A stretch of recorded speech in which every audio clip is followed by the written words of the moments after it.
Hey guys, welcome to the first episode of Destroy All Models. My name is Ryan. On this channel, we'll be focusing on science fiction, horror, fantasy model kits, collectibles, things like that. Probably mostly on the model kit side. That's kind of the point of what I'm about to show you. We'll be having, we're talking spaceships, aliens, monsters, dinosaurs, from all manner of pop culture and film. Down the road, we will be doing build-through videos, long-form videos of actually building the kits. To start off, we'll be mostly discussing the finished product and my experience with building some of these kits, as well as, some comparisons and discussions on just in general sci-fi collectibles. So, stick around and we'll see what you learned. On the first episode today, we'll be talking about Independence Day. 1996, hit movie of the year. I believe it beat Twister and what else came out that year? I can't remember. For gross, box office. Very fun movie. Guess kind of overlooked now. People who grew up with it, people who were around that time remember it.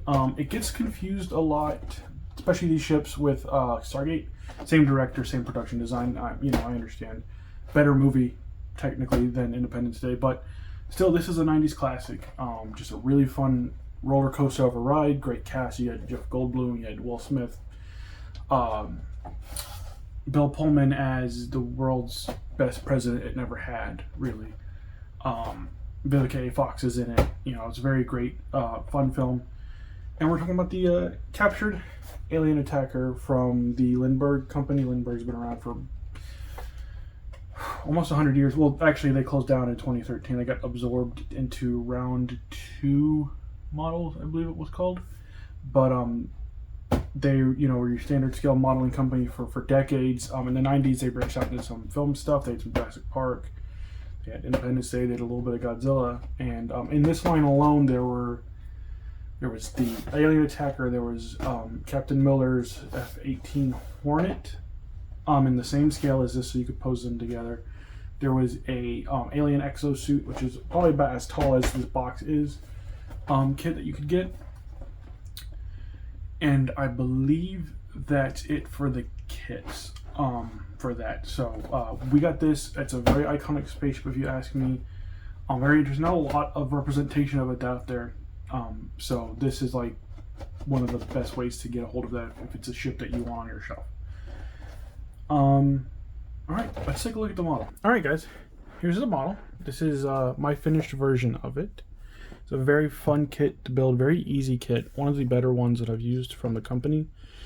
They're kind of hit and miss, I think, as far as detail goes. Honestly, I think their kits probably go together pretty well all over, but just detail wise it gets a little iffy. So yeah. So let's go over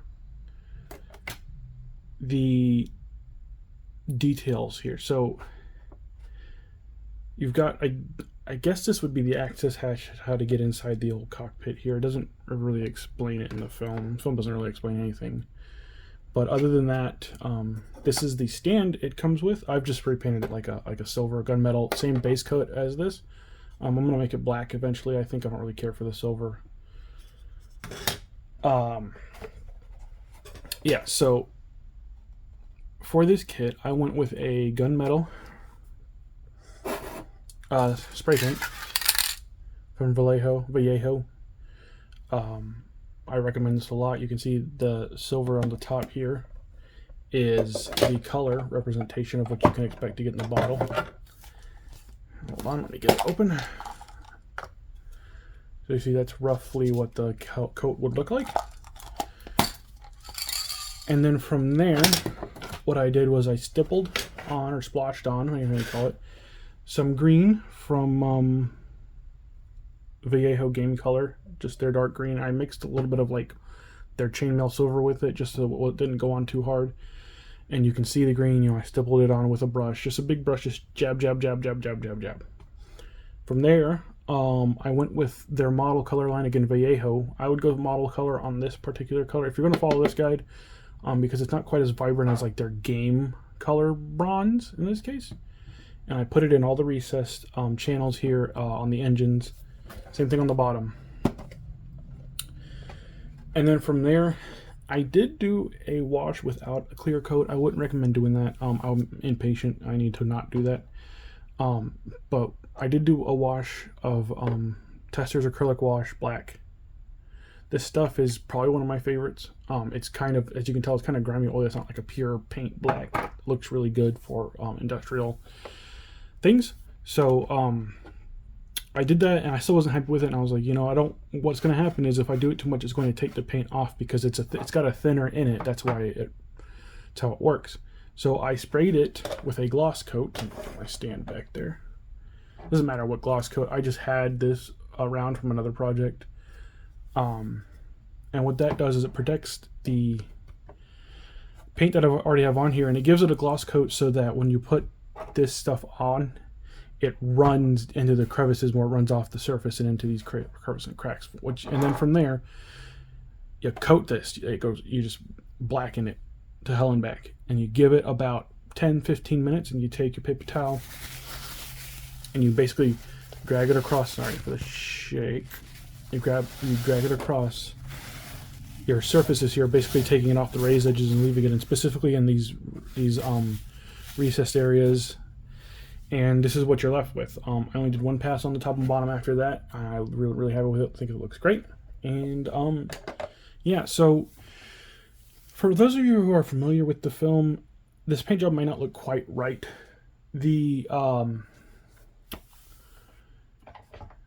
In the movie, they tend to look more of just like a gray and black, mostly just gray with highlights of lighter gray on them. And very well could be some of the studio models were that, because when you're filming a movie, you have like your hero models, which are all detailed and all color corrected to be filmed close up, and you have some background models and stunt models that are just lightly done to look good in the background. So the gray isn't necessarily wrong, and you could even make an argument for it to be screen accurate versus studio accurate if you want the gray route. And that's fine. I just wanted to do something a little bit more for this model. I used an image, a series of images from the prop store website. They auction off props all the time, and they take very great pictures of the props and models that they get. So you can always go to their website to find something. I learned that from the Adam Savage Tested channel. He uses them a lot. So I will probably superimpose an image on the screen here for that during the editing process, so you can see what that looks like. So yeah, overall, I really like this kit. I think it gives the physical experience of the model really well. The shape is there, the profile is there. It's missing some details, which we'll go over here now. First of all, this dorsal fin, if you will, is actually a cannon. So right here there should be a circular little muzzle coming out of this part. It's not there. I didn't add it yet. I'm waiting to find the right. Basically, I'm looking for like a jewelry bead that'll fit in there that has the right sort of detail that'll look good. And that's about it on that up there. Everything is fine. Oh, actually, down in these crevices here, there's actually some sort of like tubing, I guess you could say, that sort of goes from here to down to here. Besides what you see here, it kind of acts like a cage that goes over the detail here. That wasn't part of this kit either. I've seen an aftermarket upgrade kit for this in the past, but I have no idea where to get it from. That does add that detail. And I'm not worried about it. I don't think I'll ever add that because it's a bit more of an organic shape that'd be harder for me to replicate. And then another detail that's missing is this. You can tell this looks really blank. There should be two more of these. I call them teeth, tusks, whatever. These two pieces right here. There should be two more right in the center, and just some this gobbledygook detail in there would be fine.